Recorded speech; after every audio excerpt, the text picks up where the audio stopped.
ಆತ್ಮೀಯ ವಿದ್ಯಾರ್ಥಿಗಳೇ, ನಾವು ಹಿಂದಿನ ಅವಧಿಯಲ್ಲಿ ಭಾರತದ ಸಂವಿಧಾನದ ಕುರಿತಾಗಿ ಅಧ್ಯಯನ ಮಾಡಿದ್ದೀವಿ ಅಲ್ವಾ? ಹಾಗಾದ್ರೆ ಭಾರತ ಸಂವಿಧಾನವನ್ನ ತಿಳ್ಕೊಂಡ ಆದ್ಮೇಲೆ ಇವತ್ತಿನ ಅವಧಿಯೊಳಗ ರಾಜ್ಯಶಾಸ್ತ್ರದ ಮತ್ತೊಂದು ಅಧ್ಯಾಯವನ್ನ ತಿಳ್ಕೊಳ್ಳೋಣ. ಹಾಗಾದ್ರೆ ಆ ಅಧ್ಯಾಯವನ್ನು ತಿಳ್ಕೊಳ್ಳೋಕ್ಕಿಂತ ಪೂರ್ವದೊಳಗೆ ಒಂದು ಸಂಕ್ಷಿಪ್ತ ವಿಚಾರವನ್ನ ನಿಮ್ಮ ಹತ್ರ ಹೇಳ್ತೀನಿ. ಭಾರತ ದೇಶ 1947 ಆಗಸ್ಟ್ 15ಕ್ಕೆ ಮತ್ತು 1950 ಜನವರಿ 26ರಂದು ಏನ್ ಜಾರಿ ತರಲಾಯಿತು?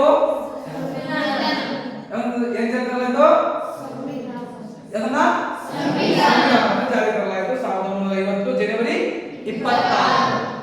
ಹಾಗಾದ್ರೆ ಆ ಸಂವಿಧಾನ ಪಾಠವನ್ನ ತಿಳ್ಕೊಳ್ಳುವಂತ ಸಂದರ್ಭದಲ್ಲಿ ಸಂವಿಧಾನದ ಪೂರ್ವ ಪೀಠಿಕೆಯನ್ನ ನೀವೆಲ್ಲ ಓದಿದ್ದೀರಲ್ವಾ? ತಿಳ್ಕೊಂಡಿದ್ದೀರಲ್ಲ? ಆ ಸಂವಿಧಾನದ ಪೂರ್ವ ಪೀಠಿಕೆ ಒಳಗ ಅಥವಾ ಆ ಸಂವಿಧಾನದೊಳಗ ಭಾರತ ಸಾರ್ವಭೌಮ ಸಮಾಜವಾದಿ ಜಾತ್ಯತೀತ ಗಣರಾಜ್ಯ ಅಂತ ನೀವು ಓದಿದ್ದೀರಿ, ಹೌದಾ? ಹಾಗೇನೆ ಪ್ರಜಾಸತ್ತಾತ್ಮಕ ಗಣರಾಜ್ಯ, ಪ್ರಜಾಸತ್ತಾತ್ಮಕ ಗಣರಾಜ್ಯ, ಈ ಎಲ್ಲ ಅಂಶಗಳನ್ನ, ಮೂಲಭೂತ ಹಕ್ಕುಗಳನ್ನ, ಮೂಲಭೂತ ಕರ್ತವ್ಯಗಳನ್ನ, ಇನ್ನು ಹಲವಾರು ವಿಚಾರಗಳನ್ನ ನೀವಲ್ಲಿ ತಿಳ್ಕೊಂಡಿದ್ದೀರಿ.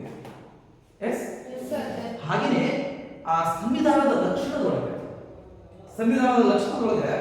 ಒಂದು ಅಂಶ ತಮಗೆ ಗೊತ್ತಿರಬೇಕು. ಮೋಸ್ಟ್ಲಿ ದ್ವಿಸದನ ಶಾಸಕಾಂಗ ಅಂತ ಒಂದು ಹೆಸರು ಕೇಳಿದಿರಲ್ಲ, ಅದರೊಳಗೆ ಸಂವಿಧಾನದ ಲಕ್ಷಣಗಳಿದೆ. ದ್ವಿಸದನ ಶಾಸಕಾಂಗ ಅಂತ ಕೇಳಿದ್ರಿ. ಅದೇ ರೀತಿಯಾಗಿ ಸಂಸದೀಯ ಸರ್ಕಾರ ಪದ್ಧತಿ ಅಂತ ಕೇಳಿದಿರಲ್ಲ, ಕೇಳಿರ್ಬೋದಲ್ಲ? ಹಾಗಾದ್ರೆ ಭಾರತ ದ್ವಿಸದನ ಶಾಸಕಾಂಗ ಪದ್ಧತಿ, ಅದರ ಜೊತೆಗೆ ಸಂಸದೀಯ ಸರ್ಕಾರ ಮಾದರಿಯನ್ನ ಹೊಂದಿರುವಂತದ್ದನ್ನ ಇವತ್ತಿನ ಅವಧಿಯೊಳಗೆ ನಾವು ತಿಳ್ಕೊಳ್ಳೋಣ.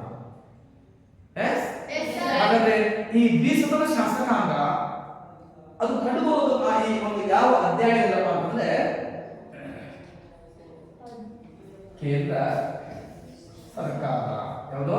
ಕೇಂದ್ರ ಸರ್ಕಾರ. ನೋಡಿ, ಈ ಕೇಂದ್ರ ಸರ್ಕಾರ ನಿಮಗೆ ಗೊತ್ತಿರಲಿ, ಈ ದೇಶದ ಪ್ರಧಾನಿ ಯಾರು ಗೊತ್ತಾ? ಯಾರಿದ್ದಾರೆ? ನರೇಂದ್ರ ಮೋದಿಜಿ ಈ ದೇಶದ ಪ್ರಧಾನಿ ಅದಾರ, ಹೌದಾ? ಈ ರಾಜ್ಯಕ್ಕೆ ಅವರೇ ಪ್ರಧಾನಿನಾ? ಈ ರಾಜ್ಯಕ್ಕೆ ಅವರೇ ಪ್ರಧಾನಿನಾ? ಎಲ್ಲಾ ರಾಜ್ಯಗಳಿಗೂ ಪ್ರಧಾನಿ ಅವರೇಯಾ? ಈ ದೇಶದ ಪ್ರಧಾನಿ ಅಂದ್ರೆ ಎಲ್ಲವಕ್ಕೂ ಸೇರ್ಕೊಳ್ತಕ್ಕಲ್ವಾ? ಹಾಗೆಯೇ ಈ ರಾಜ್ಯಗಳಿಗೂ ಸಹ ಆ ಕೇಂದ್ರದಂತೆ ರಾಜ್ಯಗಳಲ್ಲೂ ಸಹ ಸರ್ಕಾರವನ್ನು ರಚನೆ ಮಾಡುತ್ತಾರೆ, ಹೌದಾ? ಎಸ್. ರಾಜ್ಯಗಳಲ್ಲಿ ಈ ರಾಜ್ಯವನ್ನ ನೋಡ್ಕೊಳ್ಳೋಕೆ ಯಾರನ್ನ ನೇಮಕ ಮಾಡ್ತೀವಿ ನಾವು? ಮುಖ್ಯಮಂತ್ರಿಗಳು ಇರ್ತಾರೆ, ಹೌದಾ? ಎಸ್. ಹಾಗೆಯೇ ಸಂವಿಧಾನ ಪಾಠ ಮಾಡುವಂತಹ ಸಂದರ್ಭದೊಳಗೆ ಕೇಂದ್ರ ಸರ್ಕಾರಕ್ಕೆ ಎಷ್ಟು ಅಧಿಕಾರವನ್ನು ನೀಡಲಾಗಿದೆ, ರಾಜ್ಯ ಸರ್ಕಾರಗಳಿಗೆ ಎಷ್ಟು ಅಧಿಕಾರವನ್ನು ನೀಡಲಾಗಿದೆ ಅನ್ನೋದನ್ನ ನಾವು ತಿಳ್ಕೊಂಡಿದ್ದೀವಲ್ವಾ, ಹೌದಲ್ಲ? ಹಾಗಾದ್ರೆ ಕೇಂದ್ರ ಸರ್ಕಾರಕ್ಕೆ ಎಷ್ಟು ಅಧಿಕಾರಗಳನ್ನು ನೀಡಲಾಗಿತ್ತು? ಎಷ್ಟು? 100 ಅಧಿಕಾರಗಳನ್ನು ನೀಡಲಾಗಿತ್ತು. 100 ವಿಷಯಗಳ ಸಂಪೂರ್ಣ ಆಡಳಿತ ನಿರ್ವಹಣೆ ಮಾಡೋದು ಯಾವ ಸರ್ಕಾರ? ಹಾಗಾದ್ರೆ ರಾಜ್ಯ ಸರ್ಕಾರಗಳಿಗೆ ಎಷ್ಟು ನೀಡಲಾಗಿತ್ತು? 61 ವಿಷಯಗಳ ಆಡಳಿತವನ್ನು ನಿರ್ವಹಿಸುವಂತಹ ಅಧಿಕಾರವನ್ನ ರಾಜ್ಯ ಸರ್ಕಾರಗಳಿಗೆ ನೀಡಲಾಗಿತ್ತು, ಹೌದಾ? ಹಾಗಾದ್ರೆ ಈ ದೇಶದ ಸುರಕ್ಷತೆಯ ದೃಷ್ಟಿಯಿಂದಾಗಿರಲಿ, ಈ ದೇಶದ ಏಕತೆಯ ದೃಷ್ಟಿಯಿಂದಾಗಿರಲಿ, ಈ ದೇಶವನ್ನ ಅಭಿವೃದ್ಧಿಯತ್ತ ತೆಗೆದುಕೊಂಡು ಹೋಗಬೇಕಲ್ವಾ? ಈ ಎಲ್ಲ ವಿಚಾರಗಳಿಂದಾಗಿ ಅಧಿಕಾರ ಏನ್ ಮಾಡಿದೆ ನಾವು? ಅಧಿಕಾರವನ್ನ ಹಂಚಿಕೆ ಮಾಡಿದ್ದೀವಿ. ನಾವು ಏನ್ ಮಾಡಿದೀವಿ? ಹಂಚಿಕೆ ಮಾಡಿದ್ದೀವಿ. ಯಾವ್ಯಾವ ಸರ್ಕಾರಗಳು ಮಾಡಿವೆ? ರಾಜ್ಯ ಸರ್ಕಾರಗಳ ನಡುವೆ ಹಂಚಿಕೆಯಾಗಿದೆ, ಹೌದಾ? ಹಾಗಾದ್ರೆ ಭಾರತದೊಳಗೆ ಮಾತ್ರ ಈ 2 ವಿಧದ ಸರ್ಕಾರಗಳನ್ನ ನೋಡ್ತೇವೆ ಅಲ್ವಾ? ಆದ್ರೆ ಭಾರತ ಮತ್ತು ಅಮೆರಿಕಾದಲ್ಲಿ ಎರಡರಲ್ಲೂ ಸಹ ಸಂಯುಕ್ತ ಸರ್ಕಾರ ಪದ್ಧತಿಯನ್ನು ನಾವು ಜಾರಿಗೆ ತಂದಿದ್ದೇವೆ. ಸಂಯುಕ್ತ ಸರ್ಕಾರ ಪದ್ಧತಿಯನ್ನು ಜಾರಿಗೆ ತಂದಿದ್ದೇವೆ. ಆದ್ರೆ ಇಂಗ್ಲೆಂಡ್ ಮತ್ತು ಫ್ರಾನ್ಸ್ ನಲ್ಲಿ ಏಕಾತ್ಮಕ ಸರ್ಕಾರ ಪದ್ಧತಿ ಇದೆ. ಎಂತ ಸರ್ಕಾರ ಪದ್ಧತಿ ಇದೆ? ಭಾರತದಲ್ಲಿ ಸಂಯುಕ್ತ ಸರ್ಕಾರ ಪದ್ಧತಿ ಇದೆ. ಎಂತ ಪದ್ಧತಿ ಇದೆ? ಸಂಯುಕ್ತ ಸರ್ಕಾರ ಪದ್ಧತಿ. ಓಕೆ, ಇದು ಅಮೆರಿಕದಲ್ಲೂ ಹಾಗೆ ಇದೆ. ಹಾಗಾದ್ರೆ ಭಾರತದಲ್ಲಿರುವಂತಹ ಈ ಸಂಯುಕ್ತ ಸರ್ಕಾರ ಪದ್ಧತಿಯೊಳಗೆ ದೇಶದ ಆಡಳಿತ ನಿರ್ವಹಿಸುವಂತಹ ಏನೇನು ವಿಷಯಗಳಿದಾವಲ್ಲ, ಫಾರ್ ಎಕ್ಸಾಂಪಲ್ ರಕ್ಷಣಾ ಇಲಾಖೆ ಆಗಿರ್ಬೋದು, ಹಾಗೆಯೇ ಅಂಚೆ ಇಲಾಖೆ ಆಗಿರ್ಬೋದು, ರೈಲ್ವೆ ಇಲಾಖೆಗಳಾಗಿರ್ಬೋದು, ಇಂತಹ ಪ್ರಮುಖವಾಗಿರುವಂತಹ ಒಂದು 100 ವಿಷಯಗಳೇನಿರುತ್ತವೋ ಅದು ಕೇಂದ್ರ ಸರ್ಕಾರ ನೋಡಿಕೊಳ್ಳುತ್ತೆ. ಇನ್ನು ರಾಜ್ಯಗಳಿಗೆ ರಾಜ್ಯ ಸರ್ಕಾರಗಳಿಗೆ ಎಷ್ಟು ವಿಷಯಗಳ ಅಧಿಕಾರ ಕೊಡಲಾಗಿತ್ತಂದ್ರಿ? 61 ವಿಷಯಗಳಿಗೆ ನೀಡಲಾಗಿತ್ತು ಅಂತ ನಾವು ಹೇಳಿದ್ವಿ ಅಲ್ವಾ? ಓಕೆನೆ. ಹಾಗಾದ್ರೆ ಇವತ್ತಿನ ಅವಧಿಯೊಳಗೆ ಈ 100 ವಿಷಯಗಳೇನಿದಾವಲ್ಲ, ಕೇಂದ್ರ ಸರ್ಕಾರ ಕೈಗೊಳ್ಳುವಂತಹ 100 ವಿಷಯಗಳಲ್ಲ, ಅದು ಯಾವ್ಯಾವ ರೀತಿಯಲ್ಲಿ ತನ್ನ ಅಧಿಕಾರವನ್ನು ಚಲಾಯಿಸುತ್ತಾ ಹೋಗುತ್ತೆ. ಹಾಗಾದ್ರೆ ಕೇಂದ್ರ ಸರ್ಕಾರವನ್ನು ಹೇಗೆ ರಚನೆ ಮಾಡ್ತಾರ? ಕೇಂದ್ರ ಸರ್ಕಾರವನ್ನ ಹೇಗೆ ರಚನೆ ಮಾಡ್ತಾರ? ಈ ಕೇಂದ್ರ ಸರ್ಕಾರ 2 ಸದನಗಳನ್ನು ಹೊಂದಿರುವಂತಹ ವಿಚಾರವನ್ನ ಇವತ್ತಿನ ಅವಧಿಯೊಳಗೆ ನಾವು ತಿಳ್ಕೊಳ್ಳೋಣ. ಓಕೆನಾ? ಹಾಗಾದ್ರೆ ಈ ಅಧ್ಯಾಯ ಯಾವುದು? ಕೇಂದ್ರ ಸರ್ಕಾರ. ಹಾಗಾದ್ರೆ ಈ ಒಂದು ಅಧ್ಯಾಯದಲ್ಲಿ ನಾವು ತಿಳ್ಕೊಳ್ಳಬೇಕಾಗಿರುವಂತಹ ಪ್ರಮುಖ ಕಲಿಕಾಂಶಗಳೇನಪ್ಪಾ ಅಂತಂದ್ರೆ, ಇಲ್ಲಿ ಕೇಂದ್ರ ಸರ್ಕಾರದ ರಚನೆ, ಹಾಗೆಯೇ ಇಲ್ಲಿ ಮತ್ತೊಂದು ಅಂಶ ಬರುತ್ತೆ, ಏನು? ಸಂಸತ್. ಈ ಕೇಂದ್ರ ಸರ್ಕಾರ ನೀವು ತಿಳ್ಕೊಂಡಿರಬೇಕು, ಕೇಂದ್ರ ಶಾಸಕಾಂಗ. ಏನು? ಕೇಂದ್ರ ಶಾಸಕಾಂಗ. ಆ ಕೇಂದ್ರ ಶಾಸಕಾಂಗವನ್ನ ನಾವು ಇನ್ನೊಂದು ಹೆಸರಲ್ಲಿ ಕರಿತೇವೆ, ಏನು? ಅಲ್ವಾ? ಹಾಗಾಗಿ ಈ ಸಂಸತ್ತಿನ ರಚನೆ, ಹಾಗಾಗಿ ಈ ಸಂಸತ್ತನ್ನು ನಾವು ಮತ್ತೆ 2 ಭಾಗದಲ್ಲಿ ನೋಡ್ತಾ ಹೋಗ್ತೇವೆ. ಒಂದರಲ್ಲಿ ನೋಡ್ಕೊಳ್ಳಿ ಮೇಲ್ಮನೆ,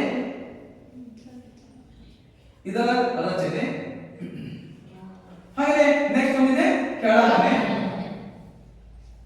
ಇದರ ರಚನೆ. ಈ 2 ಕಾನ್ಸೆಪ್ಟ್ ಮೇಲೆ ಇವತ್ತಿನ ಅವಧಿಯೊಳಗೆ ನಾವು ತಿಳ್ಕೊಳ್ಳೋಣ. ಓಕೆನಾ? ನಾವು ತಿಳ್ಕೊಳ್ಳಬೇಕಾಗಿದ್ದು ಕೇಂದ್ರ ಶಾಸಕಾಂಗ. ಕೇಂದ್ರ ಶಾಸಕಾಂಗ ಅದರೊಳಗೆ ಆ ಕೇಂದ್ರ ಶಾಸಕಾಂಗವನ್ನು ನಾವೇನಂತ ಕರಿತೀವಿ? ಸಂಸತ್. ಆ ಸಂಸತ್ತಿನ ರಚನೆ, ಹಾಗೆ ಆ ಸಂಸತ್ತಿನಲ್ಲಿ ಬರುವಂತಹ 2 ಸದನಗಳನ್ನ ನೋಡ್ತೀವಿ, ನಾವು 2 ಮನೆಗಳನ್ನು ನೋಡ್ತೀವಿ. ಅದು ಒಂದನೇದು ಮೇಲ್ಮನೆ, ಹಾಗೆ ಮೇಲ್ಮನೆ ಮತ್ತು ಕೆಳಮನೆಯನ್ನ ಹೇಗೆ ರಚನೆ ಮಾಡಲಾಗುತ್ತದೆ ಎನ್ನುವುದನ್ನು ನಾವು ತಿಳ್ಕೊಳ್ಳೋಣ. ಓಕೆನಾ? ಈಗ ಮೊದಲಿಗೆ ತಾವು ಗಮನದಲ್ಲಿಟ್ಟುಕೊಳ್ಳಬೇಕು ಕೇಂದ್ರ ಶಾಸಕಾಂಗ. ಕೇಂದ್ರ ಶಾಸಕಾಂಗ ಅದರ ಬಗ್ಗೆ ನಾವು ತಿಳ್ಕೊಳ್ಳೋಣ.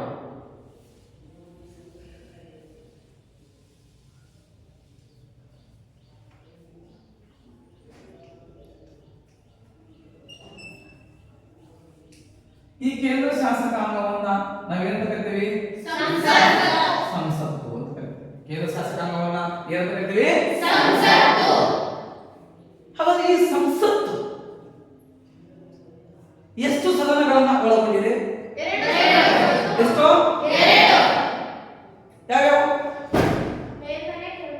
ಮೇಲ್ಮನೆ ಮತ್ತು ಕೆಳಮನೆ. ಹಾಗಾದ್ರೆ ಈ ಸಂಸತ್ತು ನೋಡಿ, ಕೇಂದ್ರ ಶಾಸಕಾಂಗವನ್ನು ಏನಂತ ಕರೀತೀವಿ? ಸಂಸತ್ತು ಎಷ್ಟು ಸದನಗಳನ್ನು ಒಳಗೊಂಡಿದೆ?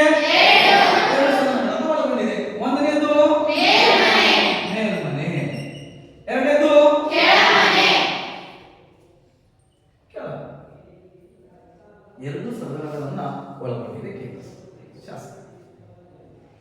ಹಾಗೆಯೇ ಕೇಂದ್ರ ಶಾಸಕಾಂಗ, ಕಾರ್ಯಾಂಗ, ನ್ಯಾಯಾಂಗ ಇವುಗಳಿಗೆ ವಹಿಸಿಕೊಟ್ಟಿರುವಂತಹ ಯಾವ್ಯಾವ ಕಾರ್ಯ ಚಟುವಟಿಕೆಗಳಿದಾವೋ ಅವೆಲ್ಲವುಗಳನ್ನ ಮಾಡುವಂತಹ ಕಾರ್ಯ ಸಂವಿಧಾನದಲ್ಲಿ ತೋರಿಸಲಾಗಿದೆ ಅಲ್ವಾ?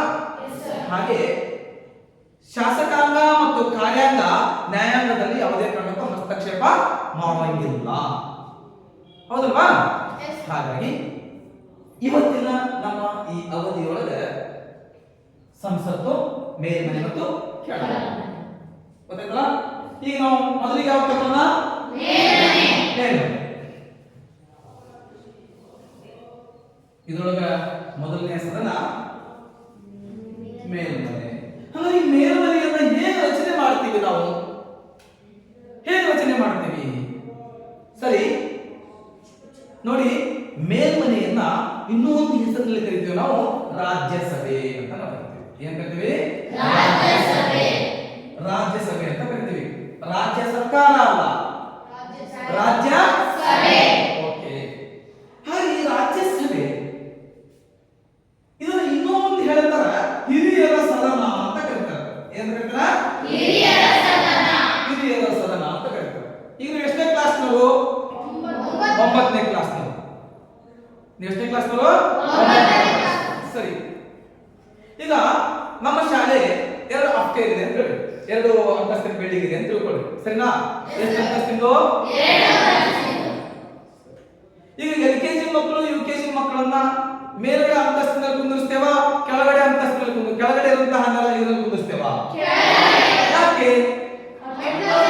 ಬೆಟ್ಟ ಹತ್ತಕ್ಕೆ ಆಗೋದಿಲ್ಲ. ನಿಮಗೆ ಹತ್ತಕ್ಕಾಗುತ್ತಾ? ಅಂದ್ರೆ ದೊಡ್ಡ ಮಕ್ಕಳು ಎಲ್ಲಿದ್ದಾರೆ?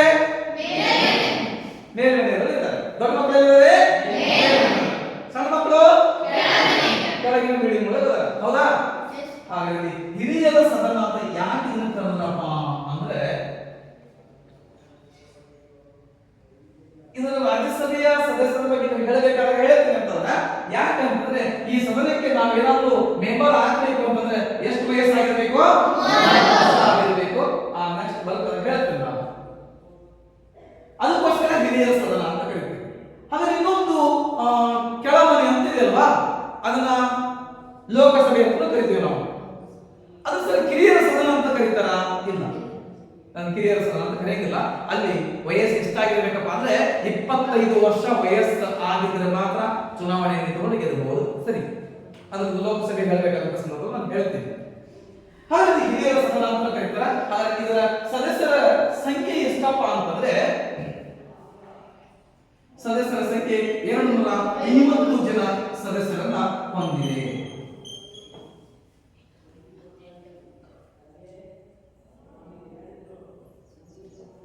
ಎಷ್ಟು ಜನ ಸದಸ್ಯರನ್ನ? 250 ಸದಸ್ಯರನ್ನ ಹೊಂದಿದೆ ರಾಜ್ಯಸಭೆ. ನೆನಪಿರಲಿ ನಿಮಗೆ, ರಾಜ್ಯಸಭೆಯ ಸದಸ್ಯರ ಸಂಖ್ಯೆ 250. ಈ 250 ಜನ ಸದಸ್ಯರನ್ನ, ಈ 250 ಜನ ಸದಸ್ಯರನ್ನ ನೋಡ್ಕೊಳ್ಳಿ. ಇದರೊಳಗೆ 238 ಜನ ಸದಸ್ಯರನ್ನ ಯಾರು ನೇಮಕ ಮಾಡ್ತಾರಪ್ಪ ಅಂತಂದ್ರೆ, ರಾಜ್ಯ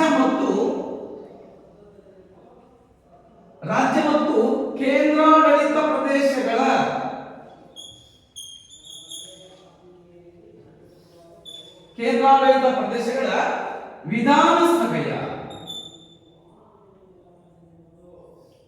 ವಿಧಾನಸಭೆಯ ಚುನಾಯಿತ ಸದಸ್ಯರು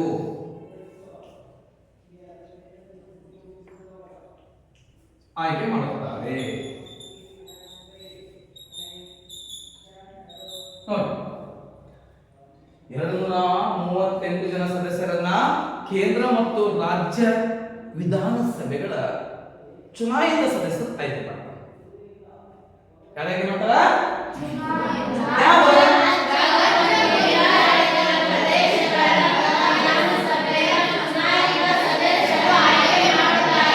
ಹೌದು. ಹಾಗಾದ್ರೆ ಈಗ ಕರ್ನಾಟಕ ರಾಜ್ಯದಲ್ಲಿ ವಿಧಾನಸಭೆ ಇದೆಯಾ? ಇದೆಯಾ? ನೋಡಿ, ಎಲ್ಲಾ ರಾಜ್ಯಗಳು 28 ರಾಜ್ಯಗಳು, 8 ಕೇಂದ್ರಾಡಳಿತ ಪ್ರದೇಶಗಳು. ಎಷ್ಟು ರಾಜ್ಯಗಳು? 8 ಕೇಂದ್ರಾಡಳಿತ ಪ್ರದೇಶಗಳ ಚುನಾಯಿತ ಸದಸ್ಯರು ಆಯ್ಕೆ ಮಾಡ್ತಾರೆ. ಈಗ ಫಾರ್ ಎಕ್ಸಾಂಪಲ್, ನಿಮ್ಮ ತಂದೆಯವರು ಯಾರು? ಫಾರ್ ಎಕ್ಸಾಂಪಲ್ ಯಾರೋ ಮನು, ಅವರ ತಂದೆ ವಿಧಾನಸಭೆಯ ಚುನಾಯಿತ ಸದಸ್ಯರು ಆಗಿದ್ದಾರೆ ಅಂತ ತಿಳ್ಕೊಳ್ಳಿ. ಈಗ ಸರಿನಾ? ಕರ್ನಾಟಕದಲ್ಲಿ ನಿಮ್ಮ ಕ್ಷೇತ್ರದೊಳಗೆ ಇವರೇ ಆಗಿದ್ದಾರೆ ಒಂದು ಸಣ್ಣ ಎಕ್ಸಾಂಪಲ್ ಕೊಡೋಣ. ಆಗಿತ್ತು ಹೋದ ಅವಧಿ ಒಳಗೆ ಆಗಿತ್ತು, ಚುನಾವಣೆಯಲ್ಲಿ ಗೆದ್ದಿದ್ರು, ಅವರ ಅಧಿಕಾರವನ್ನು ಮುಗಿದು ಹೋಗಿದೆ. ಈಗ ಅವರೀಗ ಮಾಜಿ ವಿಧಾನಸಭಾ ಸದಸ್ಯರೀಗ. ಹಾಗಾದ್ರೆ ಅವರು ಚುನಾವಣೆಯಲ್ಲಿ 238 ಜನ ಸದಸ್ಯರನ್ನ ಆಯ್ಕೆ ಮಾಡಬಹುದಾ? ನನ್ನ ಪ್ರಶ್ನೆ. ಅವರ ಅಧಿಕಾರವನ್ನು ಮುಗಿದೋಗಿದೆ, 5 ವರ್ಷ ಮುಗಿದೋಗಿದೆ. ಈಗ ಅವರು ಚುನಾವಣೆಯಲ್ಲಿ 238 ಜನರಿಗೆ ಮತ ಹಾಕಬಹುದಾ? ಹಾಕ್ಬೋದಾ? ಇಲ್ಲ ಹೇಳಿರಲ್ಲ ವಿಧಾನಸಭೆಗಳ ಸಭೆಯ ಚುನಾಯಿತ ಸದಸ್ಯರು ಅಂತ ಹೇಳಿ. ಅವರ ತಂದೆ ಆಲ್ರೆಡಿ ಈಗ ಚುನಾವಣೆ ಗೆದ್ದು 5 ವರ್ಷ ಅಧಿಕಾರ ಮುಗಿದೋಗಿದೆ. ಈಗ ಅವರು ಮಾಜಿ ಆಗಿದ್ದಾರೆ, ಅಧಿಕಾರ ಮುಗಿದೋಗಿದೆ ಈಗ. ಹಾಗಾದ್ರೆ ಆಲ್ರೆಡಿ ಅವರು ಚುನಾಯಿತ ಸದಸ್ಯರು ಹಾಗಾದ್ರೆ ಅವರು ವೋಟ್ ಹಾಕ್ಬೋದಾ? ಹಾಕ್ಬೋದಾ? ಇಲ್ಲ. ಪ್ರಸ್ತುತ ಅವಧಿಯಲ್ಲಿ ಅವರು ಹಾಲಿ ಸದಸ್ಯರಾಗಿರಬೇಕು. ಅವರು ಮಾತ್ರ ಚುನಾವಣೆಯಲ್ಲಿ ಮತ ಹಾಕಬಹುದು. ಓಕೆ, ಸರಿ. ಹಾಗಾದ್ರೆ ನಿಮ್ಮ ಕ್ಷೇತ್ರದ ಈಗಿನ MLA ವಿಧಾನಸಭೆಯ ಸದಸ್ಯರು ಯಾರು? ನಿಮ್ಮ ಕ್ಷೇತ್ರದ ಈಗಿನ ವಿಧಾನಸಭೆಯ ಸದಸ್ಯರು ಯಾರು? ಯಾರು? BY ರಾಘವೇಂದ್ರ ಲೋಕಸಭೆಯ ಸದಸ್ಯರು. ನಿಮ್ಮ ಕ್ಷೇತ್ರದ ಈಗಿನ ವಿಧಾನಸಭೆಯ ಸದಸ್ಯರು ಯಾರು? ಮಧು ಬಂಗಾರಪ್ಪನವರು ಈಗ ಪ್ರೆಸೆಂಟ್ ಆಗಿ ವಿಧಾನಸಭೆಯ ಸದಸ್ಯರಿದ್ದಾರೆ. ಅವ್ರು ಯಾವ ಸಚಿವರು? ಶಿಕ್ಷಣ ಸಚಿವರು. ಓಕೆ, ಸರಿ, ಅವರು ಮತದಾನವನ್ನ ಮಾಡಬಹುದು. ಸರಿ, ಇಲ್ಲಿ ರಾಜ್ಯ ಮತ್ತು ಕೇಂದ್ರಾಡಳಿತ ಪ್ರದೇಶಗಳ ವಿಧಾನಸಭೆಯ ಚುನಾಯಿತ ಸದಸ್ಯರು ಅಂತ ಹೇಳಿದ್ರಲ್ಲ, ಹಾಗಾದ್ರೆ 18 ವರ್ಷ ತುಂಬಿದಂತಹ ಪ್ರಜೆಗಳು ವೋಟ್ ಹಾಕಬಹುದಾ? ಹಾಕಬಹುದಾ? ಈ 238 ಜನರನ್ನ ಆಯ್ಕೆ ಮಾಡಲಿಕ್ಕೆ ಪ್ರಜೆಗಳು ವೋಟ್ ಹಾಕ್ತಾರಾ? ಹಾಕಲ್ವಾ? ಮತ್ತೆ ನೀವು ಹೇಳಿರಲ್ಲ ವಿಧಾನಸಭೆಯ ಸದಸ್ಯರು ಹಾಕ್ತಾರೆ ಅಂತ ಅನ್ನೋದಾದ್ರೆ ಆಗ ನಾವು ಹಾಕೋದು ಬೇಡವಾ? ಓಕೆ, ಚುನಾಯಿತ ಸದಸ್ಯರನ್ನ ನಾವು ಆಯ್ಕೆ ಮಾಡಿರ್ತೀವಿ. ಅವರು ನಮ್ಮ ಪರ ವೋಟ್ ಹಾಕ್ತಾರೆ. ಹಾಗಾದ್ರೆ ನಾವು ಪ್ರತ್ಯಕ್ಷವಾಗಿ ವೋಟ್ ಹಾಕದಂಗ, ಪರೋಕ್ಷವಾಗಿ ವೋಟ್ ಹಾಕದಂಗ? ಪರೋಕ್ಷವಾಗಿ ವೋಟ್ ಹಾಕದಂಗೆ. ಹೇಗೆ ಪರೋಕ್ಷವಾಗಿದ್ರೆ, ನಮ್ಮ ಪ್ರತಿನಿಧಿ ಅಲ್ಲಿ ಮತ ಚಲಾಯಿಸುವುದರಿಂದಾಗಿ ನಾವು ಆಯ್ಕೆ ಮಾಡಿ ಕಳಿಸಿರುವ ಪ್ರತಿನಿಧಿ ಮತ ಚಲಾಯಿಸುತ್ತಾರೆ. ಹಾಗಾಗಿ ನಾವು ಪರೋಕ್ಷವಾಗಿ ಸೇರ್ಕೊಂಡಂಗೆ. ಹೌದಾ? ಹಾಗಾಗಿ ನೀವು ಮತದಾನ ಹಕ್ಕನ್ನ ಪಡ್ಕೊಂಡಿದ್ದೀರಾ? ಯಾಕೆ? 18 ವರ್ಷ ತುಂಬಿಲ್ಲ. 18 ವರ್ಷ ತುಂಬಿದ್ರೆ ನಿಮಗೂ ಮತದಾನ ಹಕ್ಕು ಸಿಗುತ್ತಲ್ಲ? ಓಕೆ, ಸರಿ. ಅದರಲ್ಲಿ 238 ಜನ ಸದಸ್ಯರನ್ನ ರಾಜ್ಯಗಳ ಮತ್ತು ಕೇಂದ್ರಾಡಳಿತ ಪ್ರದೇಶಗಳ ವಿಧಾನಸಭೆಯ ಸದಸ್ಯರು ನೇಮಕ ಮಾಡ್ತಾರ ಅಂತ ಇದೆ. ನೆಕ್ಸ್ಟ್ ಇನ್ನು ಉಳಿದ 12 ಜನ ಇದೆಯಲ್ಲ, ಇವರನ್ನ ಯಾರು ನೇಮಕ ಮಾಡ್ತಾರಪ್ಪ? ಏನು ಮಾಸ್ತರ್ಗಳು ಮಾಡ್ತಾರ? ಇಲ್ಲ. ಯಾರು ನೇಮಕ ಮಾಡ್ತಾರೆ ಅಂತಂದ್ರೆ ರಾಷ್ಟ್ರಪತಿಗಳು ನೇಮಕ ಮಾಡ್ತಾರೆ. ಯಾರು ನೇಮಕ ಮಾಡ್ತಾರ? ಓಕೆ, ರಾಷ್ಟ್ರಪತಿಗಳಿಗೆ ಆ ಅವಕಾಶ 12 ಜನ ಸದಸ್ಯರನ್ನ ನೇಮಕ ಮಾಡುವ ಶಕ್ಯತೆ ಇರೋದಾದ್ರೆ ನನ್ನನ್ನು ಮಾಡ್ಬೋದಾ? ನಿಮ್ಮನ್ನು ಮಾಡ್ಬೋದಾ? ನಿಮ್ಮನ್ನು ಮಾಡೋಕ್ಕಾಗಲ್ವಾ? ನಿಮ್ಮೂರಾಗ ದೊಡ್ಡ ಹಿರಿಯ ಮನುಷ್ಯನ್ ಮಾಡ್ಬೋದಾ? ಯಾರು ನೇಮಕ ಮಾಡ್ತಾರಪ್ಪ ಅಂತಂದ್ರೆ ಆಗ ಭಾರತ ಪ್ರಜೆಯಾಗಿರ್ಬೇಕು, ಸಮಾಜ ಸೇವೆ, ವಿಜ್ಞಾನ, ಶಿಕ್ಷಣ, ಸಾಹಿತ್ಯ ಮುಂತಾದ ಕ್ಷೇತ್ರಗಳಲ್ಲಿ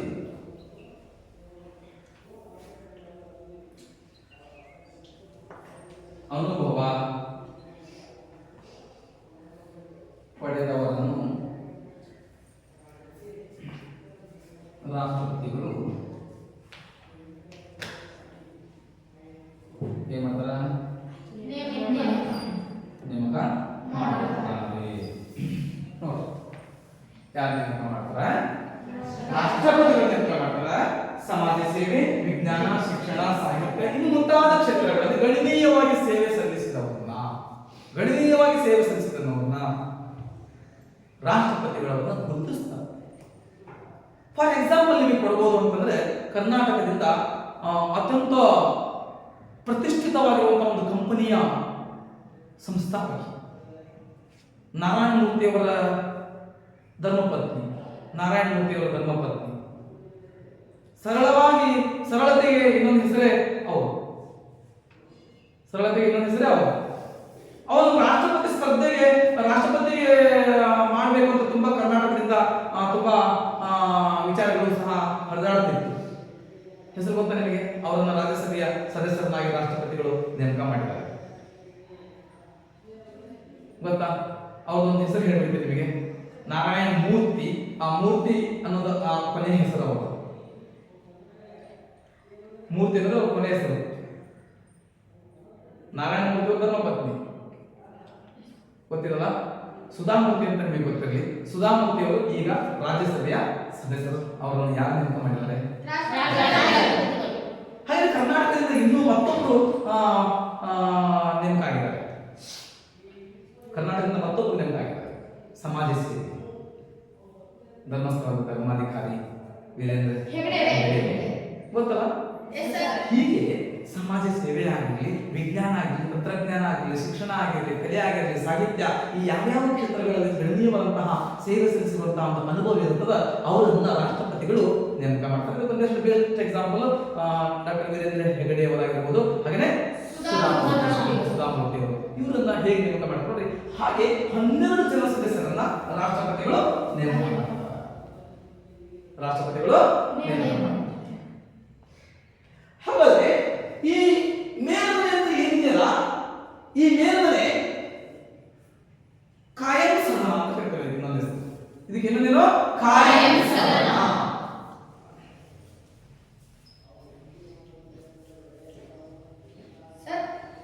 ಕಾಯಂ ಸದನ ಅಂತ ಕರೀತಾರೆ. ಮೇಲ್ಮನೆಯನ್ನು ಕಾಯಂ ಸದನ ಅಂತ ಕರೀತೀರಲ್ರಿ ಸರ್.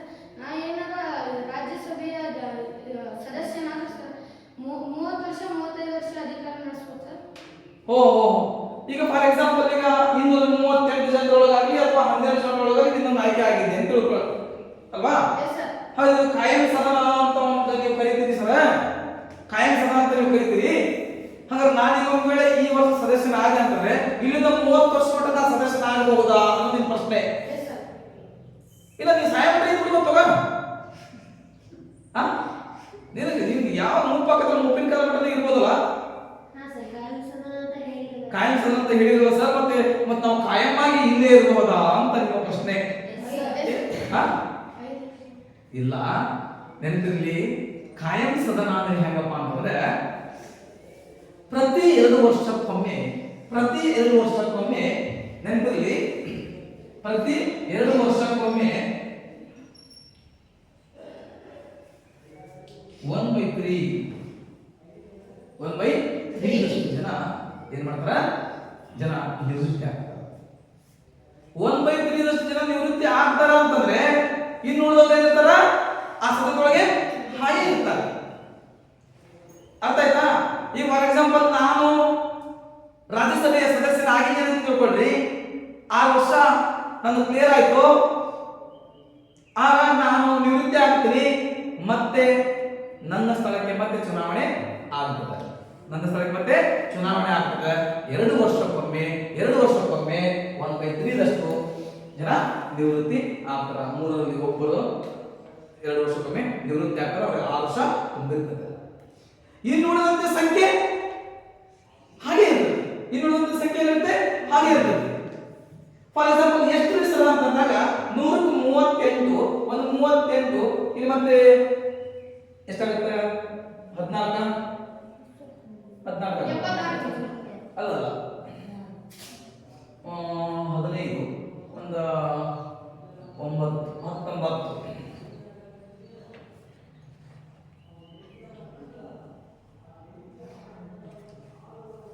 95 ಜನ ಆಗುತ್ತಾ?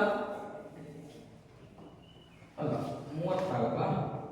30 15 ಅಲ್ಲಿಗೆ 75 ಜನ 2 ವರ್ಷಕ್ಕೊಮ್ಮೆ ನಿವೃತ್ತಿ ಆಗ್ತಾರೆ. 75 ಜನ 2 ವರ್ಷಕ್ಕೊಮ್ಮೆ ನಿವೃತ್ತಿ ಆಗ್ತಾರೆ.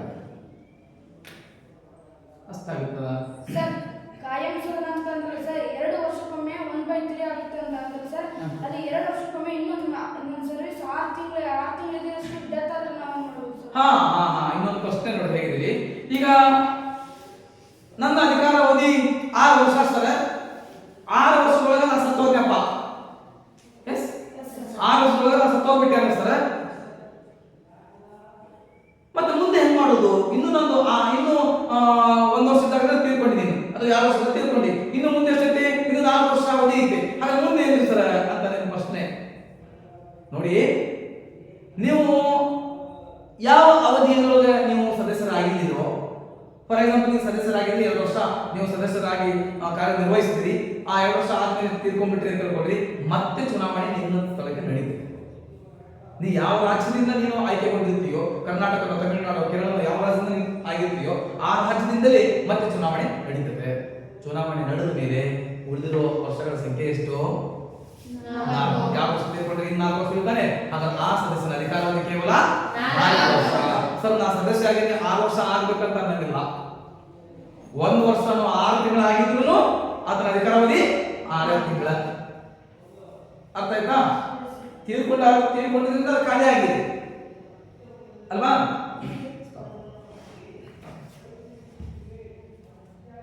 ಓಕೆ, 1/3 ದಷ್ಟು ಸದಸ್ಯರು ನಿವೃತ್ತಿ ಆಗ್ತಾರೆ ಅಂತಂದ್ರೆ ಅಲ್ಲಿ ನಾವು ನೆನಪಿಟ್ಕೊಳ್ಳಿ, 84 ಜನ 1 ವರ್ಷಕ್ಕೆ ನಿವೃತ್ತಿ ಆಗ್ತಾರೆ.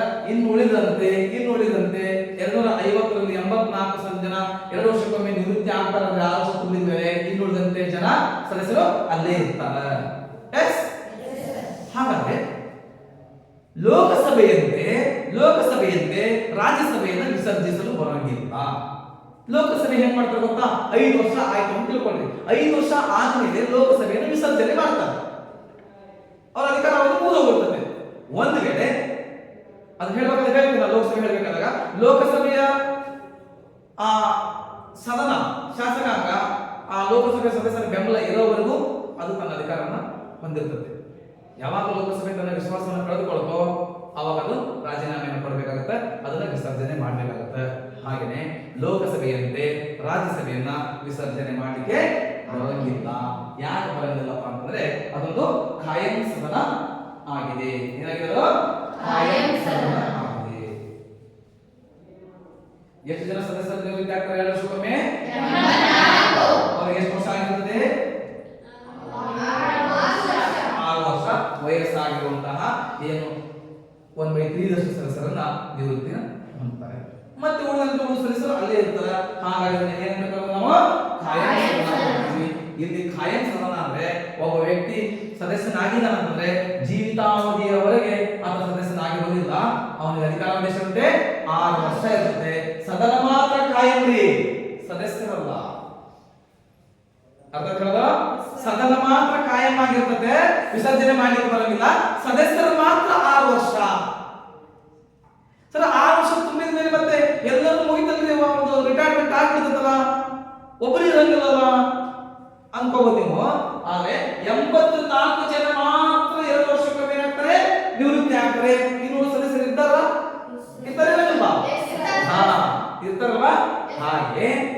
ಹಾಗೇನೆ ಈ 84 ಸ್ಥಾನಗಳಿಗೆ ಮತ್ತೆ ನಡೀತದೆ ಚುನಾವಣೆ ನಡೀತದೆ. ಈ 84 ಕ್ಷೇತ್ರಗಳಿಗೆ ಈ 84 ಸದಸ್ಯರಿಗೆ ಮತ್ತೆ ಚುನಾವಣೆ ನಡೀತದೆ. ಓಕೆನಾ? ಸರಿ, ಇದನ್ನ ವಿಸರ್ಜನೆ ಮಾಡಲಿಕ್ಕೆ ಬರೋಂಗಿಲ್ಲ. ಲೋಕಸಭೆಯಂತೆ ಇದೊಂದು ಖಾಯಂ ಸದನ. ಈ ರೀತಿಯಾಗಿ ರಚನೆ ಆಗ್ತದೆ ಮೇಲ್ಮನೆ ಅಥವಾ ನೋಡಿ 250 ಜನ ಸದಸ್ಯರನ್ನ ಹೊಂದಿದೆ. ಅದರಲ್ಲಿ 238 ಜನ ಸದಸ್ಯರನ್ನ ಭಾರತದ ಎಲ್ಲ ರಾಜ್ಯಗಳು ಮತ್ತು ಕೇಂದ್ರಾಡಳಿತ ಪ್ರದೇಶಗಳ ವಿಧಾನಸಭೆಯ ಚುನಾಯಿತ ಸದಸ್ಯರು ಆಯ್ಕೆ ಮಾಡ್ತಾರೆ.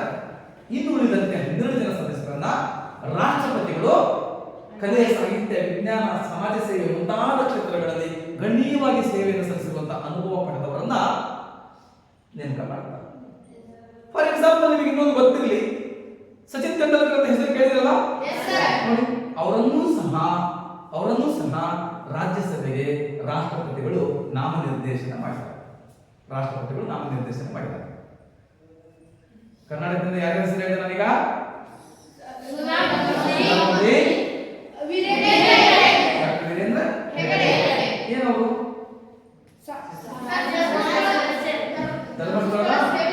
ಧರ್ಮಸ್ಥಳದ ಧರ್ಮಾಧಿಕಾರಿ, ಧರ್ಮಸ್ಥಳ ಇದೆಯಲ್ಲ ಅಲ್ಲಿನ ಧರ್ಮಾಧಿಕಾರಿಗಳಾಗಿದ್ದಾರೆ. ಓಕೆ, ಹಾಗಾದ್ರೆ ಮೇಲ್ಮನೆಯನ್ನು ಹೇಗೆ ರಚನೆ ಮಾಡ್ತಾರೆ ಗೊತ್ತಾಯ್ತಲ್ಲ? ಹಾಗಾದ್ರೆ ಮೇಲ್ಮನೆ ಸದಸ್ಯರಾಗಬೇಕಾದ್ರೆ ಏನೇನು ಅರ್ಹತೆ ಹೊಂದಿರಬೇಕು ಅನ್ನೋದನ್ನ ತಿಳ್ಕೊಳ್ಳೋಣ. ಮೇಲ್ಮನೆಯ ಸದಸ್ಯರಾಗಬೇಕಾದ್ರೆ ಯಾವ ಅರ್ಹತೆಗಳನ್ನ ಹೊಂದಿರಬೇಕು? ನಾನು ಹೋಗ್ಬೋದಾ? ಸದಸ್ಯರಾಗ್ಬೋದಾ?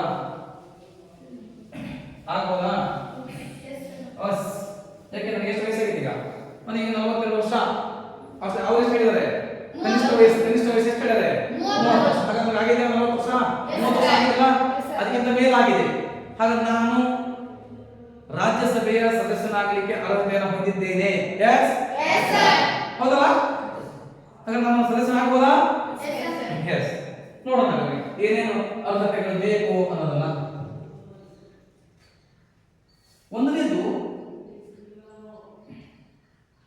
ಭಾರತೀಯ ಪ್ರಜೆಯಾಗಿರಬೇಕು. ಭಾರತೀಯ ಪ್ರಜೆಯಾಗಿರಬೇಕು. ಹಾಗಾದ್ರೆ ನಾನು ಭಾರತೀಯ ಪ್ರಜೆಯಾಗಿದ್ದೀನ?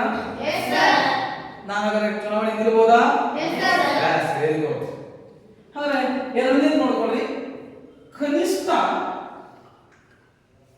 30 ವರ್ಷ ವಯಸ್ಸಾಗಿರಬೇಕು.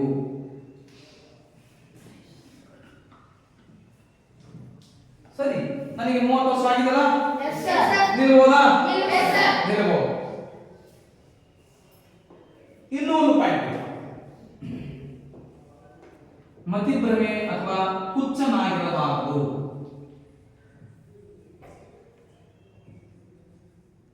ಸರಿ, ಮತಿಭ್ರಮೆಗೊಂಡಿರಬಾರದು ಅಥವಾ ಹುಚ್ಚನಾಗಿರಬಾರದು.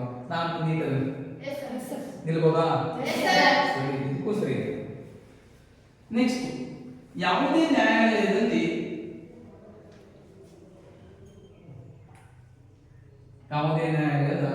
ಶಿಕ್ಷೆಗೆ ಒಳಗಾಗಿರಬಾರದು. ಯಾವುದೇ ಕೋರ್ಟಿಂದ ಕೊಲೆ ಸುಲಿಗೆ ಮಾಡಿ ಮತ್ತೊಂದು ಮಾಡಿ ನಾನು ನ್ಯಾಯಾಲಯದ ಶಿಕ್ಷೆಗೆ ಒಳಗಾಗಿರಬಾರದು. ಆದರೆ ನಾನು ಯಾವುದೇ ನ್ಯಾಯಾಲಯದಲ್ಲಿ ನಾನು ಶಿಕ್ಷೆಗೆ ಒಳಪಟ್ಟಿಲ್ಲ, ನಾನು ನಿಲ್ಬಹುದಾ? ಸರಿ, ಮತ್ತೊಂದು ಪಾಯಿಂಟ್, ಕೇಂದ್ರ ಸಂಸತ್ತು ಹೊರಡಿಸುವ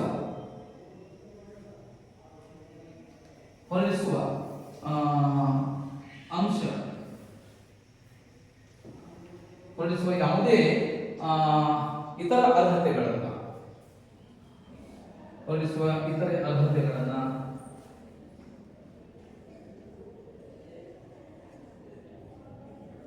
ಹೊಂದಿರಬೇಕು.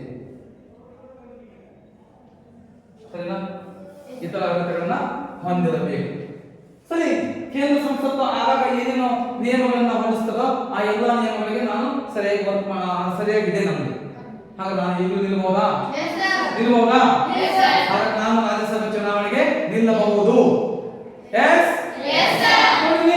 ಭಾರತೀಯ ಪ್ರಜೆಯಾಗಿರ್ಬೇಕು. ಸರಿ ಇದೆ. ಕನಿಷ್ಠ 30 ವರ್ಷ ವಯಸ್ಸಾಗಿರ್ಬೇಕು. ಇದು ನಿಮಗೆ ಗೊತ್ತಾಗಲ್ಲ. ನೀವು ಭಾರತೀಯ ಪ್ರಜೆ ಹೌದು, 30 ವರ್ಷ ನಿಮಗಿನ್ನ ಆಗಿಲ್ಲ. ಸರಿನಾ? ನನಗಾಗಿದ್ದು ನಾನು ನಿಲ್ಬಹುದು. ಸರಿ, ಹುಚ್ಚನಾಗಿರಬಾರ್ದು, ಮತಿಭ್ರಮಣೆ ಆಗಿರಬಾರ್ದು, ಅದು ಯಾವುದೂ ಇಲ್ಲ, ನೀಟಾಗಿದೆ. ಆಗ್ಬೋದಾ?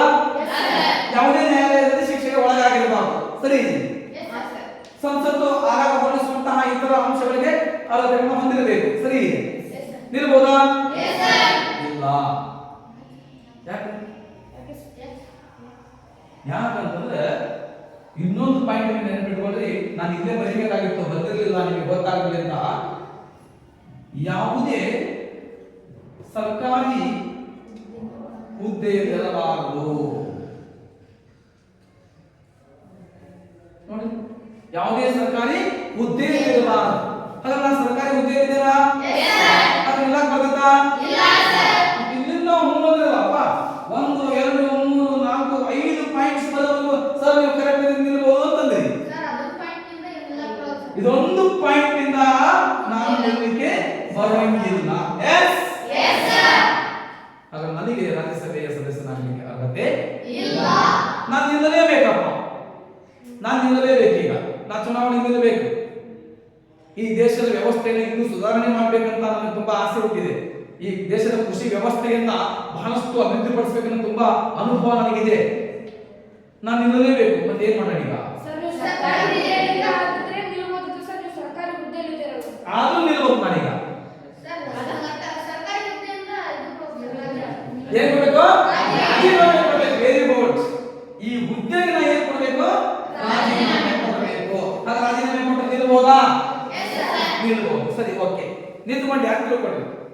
ಗೆದ್ದ ಬಚಾವ್, ಸೋತ್ರೆ ಮುಂದೆ ವಾಪಸ್ ಮತ್ತೆ ಈ ಹುದ್ದೆಗೆ ಬರಬಹುದಾ? ಬರಕ್ಕೆ ಅವಕಾಶ ಇಲ್ಲ. ಸೋತ್ರೆ ಮನೆ ಕಡೆ ಓಟ. ಓಟ್ ಹಾಕಿ ಗೆದ್ರೆ ರಾಜ್ಯಸಭೆಗೆ ಓಟ್ ಹಾಕದೆ ಸೋತ್ರೆ ಮನೆ ಕಡೆ ಓಟ. ಸರಿನಾ? ಹಾಗಾದ್ರೆ ನಾನು ನಿನ್ನಿಂದ ಬೇಡ ಬೇಡಲ್ಲ ಯಾಕೆ ಗೆದ್ದಂಗಿಲ್ಲ ಅಂತನಾ? ಹಾ ಸರಿ, ಓಕೆ. ನೋಡಿ, ರಾಜ್ಯಸಭೆಯ ಸದಸ್ಯರಾಗಬೇಕಾದ್ರೆ ಇಷ್ಟೆಲ್ಲ ಅರ್ಹತೆಯನ್ನ ಹೊಂದಿರಬೇಕು. ಭಾರತೀಯ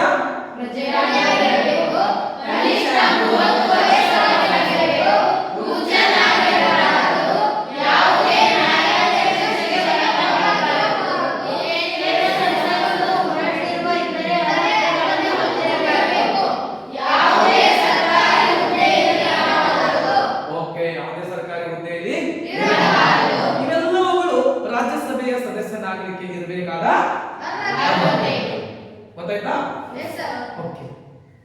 ಇನ್ನ ನಾವು ಎರಡನೇ ಕೇಂದ್ರ ಶಾಸಕಾಂಗದ ಸಂಸತ್ತಿನ ಎರಡನೇ ಮತ್ತೊಂದು ಸದನ ನಾವು ನೋಡ್ಕೊಳ್ಳೋಣ. ಯಾವುದು? Very good. ಕೆಳಮನೆ ಬಗ್ಗೆ ತಿಳ್ಕೊಳ್ಳೋಣ. ರಾಜ್ಯಸಭೆ ಬಗ್ಗೆ ಒಂದು ಪ್ರಶ್ನೆ ಕೇಳ. ರಾಜ್ಯಸಭೆಯನ್ನ ಏನೆಂದು ಕರೆಯುತ್ತೇವೆ? ಮೇಲ್ಮನೆ ಅಥವಾ ರಾಜ್ಯಸಭೆಯನ್ನ ಇನ್ನೊಂದು ಹೆಸರಿಂದ ಕರೀತಾರ? ಹಿರಿಯರ ರಾಜ್ಯಸಭೆಯ ಸದಸ್ಯರ ಸಂಖ್ಯೆ ಎಷ್ಟು? ಎಷ್ಟು ಜನ ಸದಸ್ಯರನ್ನ ಕೇಂದ್ರ ಮತ್ತು ರಾಜ್ಯ ವಿಧಾನಸಭೆಗಳ ಕೇಂದ್ರಾಡಳಿತ ಮತ್ತು ರಾಜ್ಯ ವಿಧಾನಸಭೆಗಳ ಚುನಾಯಿತ ಸದಸ್ಯರು ಆಯ್ಕೆ ಮಾಡ್ತಾರ? 238 ಜನ ಸದಸ್ಯರನ್ನು ಯಾರು ಆಯ್ಕೆ ಮಾಡ್ತಾರ? ರಾಜ್ಯ ಮತ್ತು ವಿಧಾನಸಭೆಗಳ ಓಕೆ. 12 ಜನ ಸದಸ್ಯರನ್ನ ಯಾರು ಆಯ್ಕೆ ಮಾಡ್ತಾರ? ಹೇಗೆ? ಕಲೆ, ವಿಜ್ಞಾನ, ಸಾಹಿತ್ಯ, ಸಮಾಜ ಸೇವೆ ದೃಷ್ಟಿಯಿಂದ ಸಮಾಜ ಸೇವೆ ಮುಂತಾದ ಕ್ಷೇತ್ರಗಳಲ್ಲಿ ಗಣನೀಯವಾಗಿ ಅನುಭವವನ್ನು ಹೊಂದಿರುವಂತವರನ್ನ ಅಥವಾ ಸೇವೆ ಸಲ್ಲಿಸಿದವರನ್ನ ರಾಷ್ಟ್ರಪತಿಗಳು ನೇಮಕ ಮಾಡ್ತಾರೆ. ಹೌದಾ? ಒಂದು ಉದಾಹರಣೆ ಕೊಡ್ತೀರಾ? ಪಾತ್ರದಲ್ಲಿ ಆಗುವವರನ್ನ ಯಾರು? ಸುಧಾಮೂರ್ತಿ, ಡಾಕ್ಟರ್ ವೀರೇಂದ್ರ ಹೆಗಡೆ. ಓಕೆ, ಸಿದ್ಧ. ಅರ್ಥ ಆಗಿಲ್ಲ? ಹಾಗಾದ್ರೆ ನೆಕ್ಸ್ಟ್ ನಾವು ಹೋಗೋದು ಯಾವ್ದೀಗ? ಕೆಳಮನೆ. ಓಕೆ, ಕೆಳಮನೆಯನ್ನ ನಾವು ಇನ್ನೊಂದು ಏನಂತ ಕರಿತೀವಪ್ಪ ಅಂತಂದ್ರೆ ಲೋಕಸಭೆ. ಏನಂತ ಕರಿತೀವಿ? ಲೋಕಸಭೆ. ನೋಡ್ರಿ, ಲೋಕಸಭೆ ಅಂತ ನಾವು ಕರಿತೀವಿ. ಓಕೆ, ಈ ಲೋಕಸಭೆಯನ್ನ ಜನರ ಸದನ ಅಂತ ಕರಿತೀವಿ. ಏನ್ ಕರಿತೀವಿ? ನೋಡಿ, ಅದೇ ರೀತಿ ನಾವು ಮೇಲ್ಮನೆಯನ್ನ ರಾಜ್ಯಸಭೆಯಲ್ಲಿ ಏನಂತ ಕರಿತೀವಿ? ಹಿರಿಯರ ಸದನ ಅಂತ ಕರಿತೀವಿ. ಅದಕ್ಕೆ ಹಿರಿಯರ ಸದನ ಅಂತ ಹೆಸರು ಕೊಟ್ಟಿವಿ. ಇದಕ್ಕೆ ಜನರ ಸದನ ಅಂತ ಕರಿತೀವಿ. ಯಾಕೆ ಜನರ ಸದನ ಅಂತ ಕರಿತೀವಿ? ನೀವು ಜನ ಹೌದಾ? ಅವರೆಲ್ಲರೂ ಹೋಗಿ ಅಲ್ಲಿ ಕುತ್ಕೊಂತಾರ, ಅದಕ್ಕೆ ಜನರ ಸದನ ಅಂತ ಕರೀತಾರೆ. ಮತ್ತೆ ಜನರು ನೇರವಾಗಿ ಚುನಾವಣೆ ಮಾಡಿ ಗೆಲ್ಸಿರ್ತಾರೆ. ಹೌದಾ? ಜನರು ನೇರವಾಗಿ ಚುನಾವಣೆ ಮೂಲಕ ಗೆಲ್ಸಿರ್ತಾರೆ. ಹಾಗಾಗಿ ಅಂತ ಕರೀತೀವಿ ಜನರ ಸದನ. ಹಾಗಾದ್ರೆ ರಾಜ್ಯಸಭೆ ಸದಸ್ಯರನ್ನು ಜನರು ಆಯ್ಕೆ ಮಾಡಿಲ್ವಾ? ಇಲ್ಲ. ಜನರ ಪ್ರತಿನಿಧಿಗಳು ಜನರ ಪ್ರತಿನಿಧಿಗಳು ಆಯ್ಕೆ ಮಾಡಿದ್ರು. ಹಾಗಾಗಿ ಅದನ್ನ ಹಿರಿಯರ ಸದನ ಅಂತ ಕರೆದು ಅದು ನಮ್ಗಿಂತ ಇವಕ್ಕಿಂತ ದೊಡ್ಡವರು ಇರ್ತಾರೆ ವಯಸ್ಸು. ಓಕೆ, ಜನರ ಸದನ ಅಂತ ಕರೆದು. ಇಲ್ಲಿ ಲೋಕಸಭೆ ಒಳಗ ಸದಸ್ಯರ ಸಂಖ್ಯೆ ಎಷ್ಟಪ್ಪ ಅಂತಂದ್ರೆ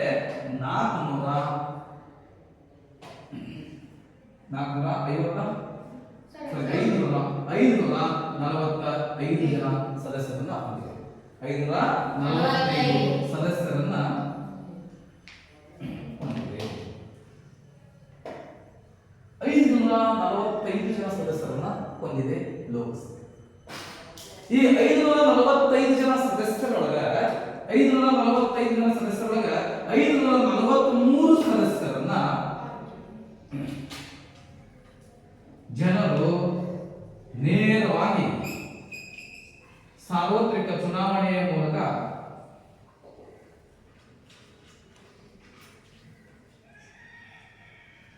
ಆಯ್ಕೆ ಮಾಡುತ್ತಾರೆ. ಸರಿ, ಈಗ ಮುಂದಿನ ಲೋಕಸಭೆ ಚುನಾವಣೆ ಆಯ್ತು ಗೊತ್ತಾ? ಲೋಕಸಭೆ ಚುನಾವಣೆ ಆಯ್ತು ಗೊತ್ತಾ? ಹಾಗಾದ್ರೆ ಲೋಕಸಭಾ ಚುನಾವಣೆಯಲ್ಲಿ ನಿಮ್ಮ ಶಿವಮೊಗ್ಗ ಕ್ಷೇತ್ರವನ್ನ ಪ್ರತಿನಿಧಿಸಿದವರು ಯಾರು? BY ರಾಘವೇಂದ್ರ. ಹೌದಾ? ಹಾಗಾದ್ರೆ ಅವರು ಯಾವ ಸದನದ ಸದಸ್ಯರು? ಅವರು ವೋಟ್ ಹಾಕಿದವರು ಯಾರು? ಜನರು ವೋಟ್ ಹಾಕಿದ್ರು. ಓಕೆನಾ? ಜನರು ವೋಟ್ ಹಾಕಿದ್ರು. ಹಾಗೆ ಈ 543 ಸದಸ್ಯರು ಇಡೀ ದೇಶಕ್ಕೆ ಸಂಬಂಧಪಟ್ಟವರು. ಕರ್ನಾಟಕದಲ್ಲಿ 28 ಜನ ಸದಸ್ಯರನ್ನ ಒಳಗೊಂಡಿದೆ. 28 ಜನ ಸದಸ್ಯರನ್ನ ಕರ್ನಾಟಕದಿಂದ ಆಯ್ಕೆ ಮಾಡಿ ಕಳಿಸಬೇಕು ನಾವು. ಎಷ್ಟು ಜನರನ್ನ? 28 ಜನ ಸದಸ್ಯರನ್ನ ಕರ್ನಾಟಕದಿಂದ ಆಯ್ಕೆ ಮಾಡಿ ಕಳಿಸಬೇಕು ಲೋಕಸಭೆ. ಹೈಯೆಸ್ಟ್ ಎಲ್ಲಿದೆ ಸರ್ ಅಂತಂದ್ರೆ ಹೈಯೆಸ್ಟ್ ಉತ್ತರ ಪ್ರದೇಶದಲ್ಲಿ ಇದೆ. ಹೈಯೆಸ್ಟ್ ಎಷ್ಟಿದೆ ಸರ್ ಅಲ್ಲಿ? 80 ಜನ ಲೋಕಸಭೆಯ ಸದಸ್ಯರಿದೆ. ಎಲ್ಲಿ?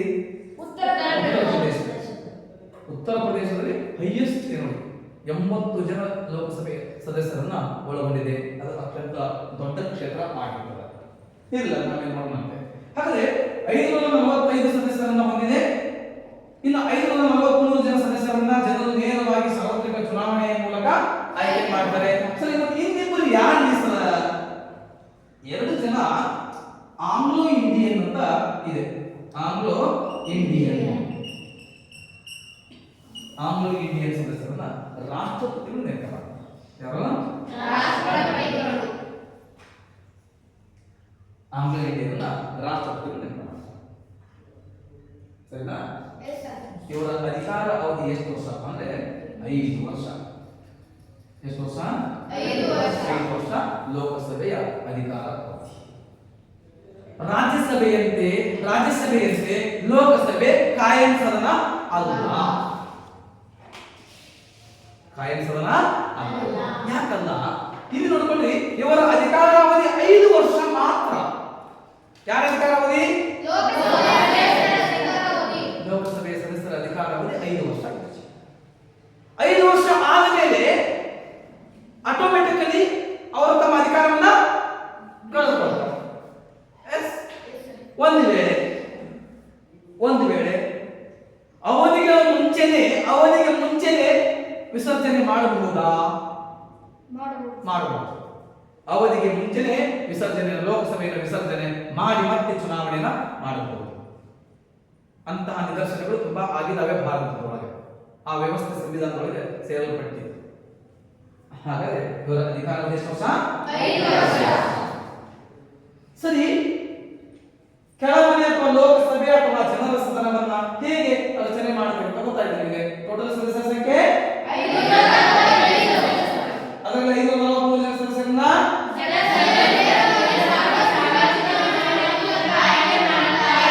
ಓಕೆ, 2 ಜನರನ್ನ ರಾಷ್ಟ್ರಪತಿಗಳು ನೇಮಕ ಮಾಡ್ತಾರೆ. ಅವರ ಅಧಿಕಾರಾವಧಿ 5 ವರ್ಷ. ಲೋಕಸಭೆಯ ಸದಸ್ಯರಾಗಬೇಕಾದ್ರೆ ಏನೇನು ಅರ್ಹತೆ ಹೊಂದಿರಬೇಕು? ನಾನು ಲೋಕಸಭೆ ಸದಸ್ಯ ರಾಜ್ಯಸಭೆಯಂತೂ ಆಗಲಿಲ್ಲ. ಯಾಕೆ? ಸರ್ಕಾರಿ ಹುದ್ದೆ ಇರೋದ್ರಿಂದ ನನಗೆ ಅದಕ್ಕೆ ಅವಕಾಶ ಸಿಗಲಿಲ್ಲ. ಹಾಗೆ ಲೋಕಸಭೆ ಯಾಕಂದ್ರೆ ವಿಧಾನಸಭೆ ಚುನಾಯಿತ ಸದಸ್ಯರು ಆಯ್ಕೆ ಮಾಡೋದ್ರಿಂದ ನನಗೆ ಅವಕಾಶ ಸಿಕ್ಕಿಲ್ಲ ಸರ್ಕಾರಿ ಹುದ್ದೆ ಇರೋದ್ರಿಂದ. ಹಾಗೆ ಲೋಕಸಭೆಗೆ ಜನರು ನಿಲ್ಲಿಸೋದಲ್ಲ, ಜನರು ಓಟ್ ಹಾಕೋದಲ್ಲ, ಆಗ ನಾನು ಲೋಕಸಭೆಗೆ ನಿಲ್ಲಬಹುದಾ? ರಾಜ್ಯಸಭೆಗಂತೂ ಅವಕಾಶ ಸಿಕ್ಕಿಲ್ಲ. ಯಾಕೆ? ನೌಕರಿ ಮಾಡೋದ್ರಿಂದ ಸಿಕ್ಕಿಲ್ಲ. ಹೌದಲ್ಲ? ಹಾಗಾದ್ರೆ ಲೋಕಸಭೆಯಲ್ಲಿ ನಿಲ್ಬಹುದಾ ಲೋಕಸಭೆಗೆ? ಹಾಗಾದ್ರೆ ನೋಡಿ, ಲೋಕಸಭೆಯ ಸದಸ್ಯರಾಗಬೇಕಂದ್ರೆ ಏನೇನು ಅರ್ಹತೆಯನ್ನ ಹೊಂದಿರಬೇಕು?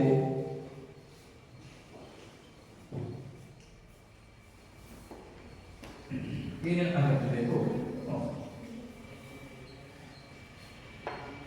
ಒಂದನೇದು ಭಾರತದ ಪ್ರಜೆಯಾಗಿರಬೇಕು.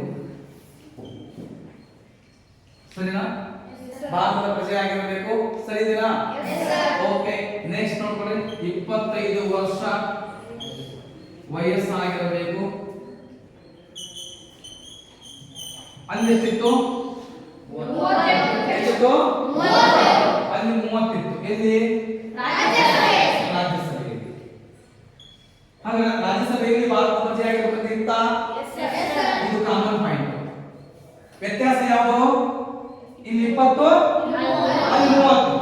ನೆಕ್ಸ್ಟ್ ಹುಚ್ಚನಾಗಿರಬಾರದು ಅಥವಾ ಮತಿಭ್ರಮಣೆಯನ್ನ ಹೊಂದಿರಬಾರದು.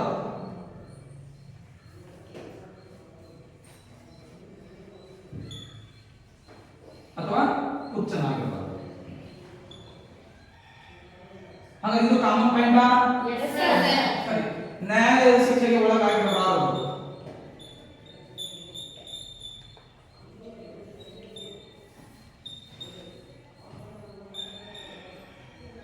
ಇದು ಕಾಮನ್ ಪಾಯಿಂಟ್. ಯಾವುದಕ್ಕೆ? ರಾಜ್ಯಸಭೆಯಲ್ಲೂ ಈ ಪಾಯಿಂಟ್ ಇದೆ, ಲೋಕಸಭೆಯ ಸದಸ್ಯರಾಗಲು ಈ ಪಾಯಿಂಟ್ ಇದೆ. ಸರಿನಾ? ಸಂಸತ್ತು ಆಗಾಗ ಹೊರಡಿಸುವ ಇತರ ಅರ್ಹತೆಗಳನ್ನ ಹೊಂದಿರಬೇಕು. ಸಂಸತ್ತು ಆಗಾಗ ಹೊರಡಿಸುವ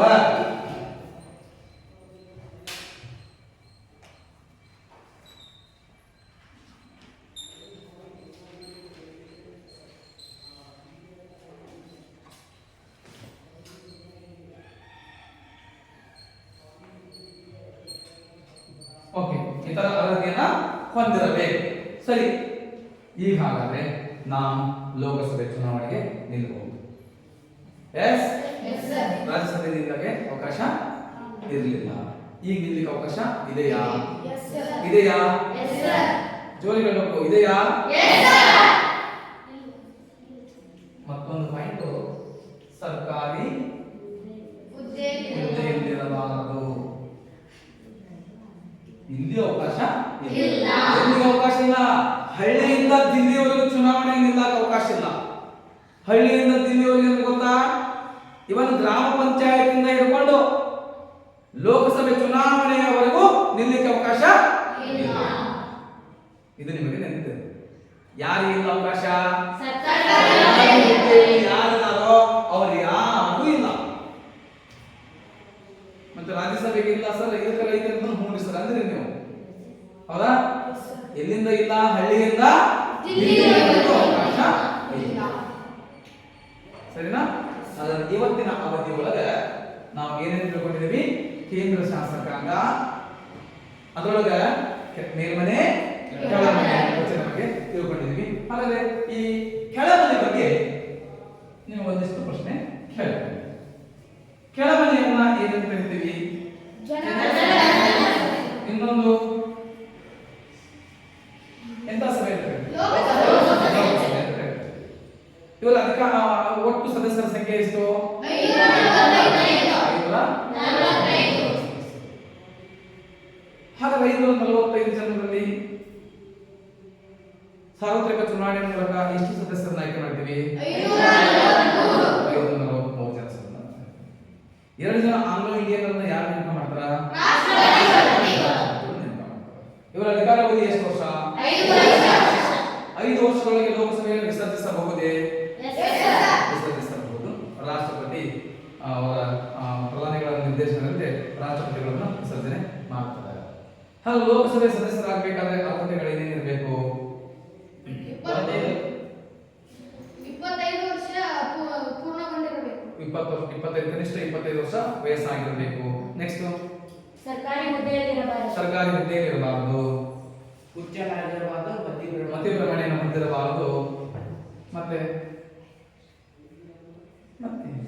ಮೇನ್ ಪಾಯಿಂಟ್ ಬಿಟ್ಟಿರಿ, ಭಾರತದ ಪ್ರಜೆಯಾಗಿರಬೇಕು. ಇನ್ನು ಸಂಸತ್ತು ನಿಗದಿಪಡಿಸಿದ ಇದರ ಅರ್ಹತೆಗಳನ್ನ ಹೊಂದಿರಬೇಕು ಅಂತ ಇದೆ. ನ್ಯಾಯಾಲಯದ ಶಿಕ್ಷೆಗೆ ಒಳಗಾಗಿರಬಾರದು. ಓಕೆ, ಇಷ್ಟು ಗೊತ್ತಾಯ್ತಲ್ಲ? ಇಷ್ಟು ಪಾಠ, ಇಷ್ಟು ಹೋಮ್ವರ್ಕ್ ತಗೊಳ್ರಿ. ಹೋಮ್ವರ್ಕ್ ತಗೊಳ್ರಿ. ರಾಜ್ಯಸಭೆಯ ಸದಸ್ಯರಾಗಲು ಇರಬೇಕಾದ ಅರ್ಹತೆಗಳು ಯಾವುವು?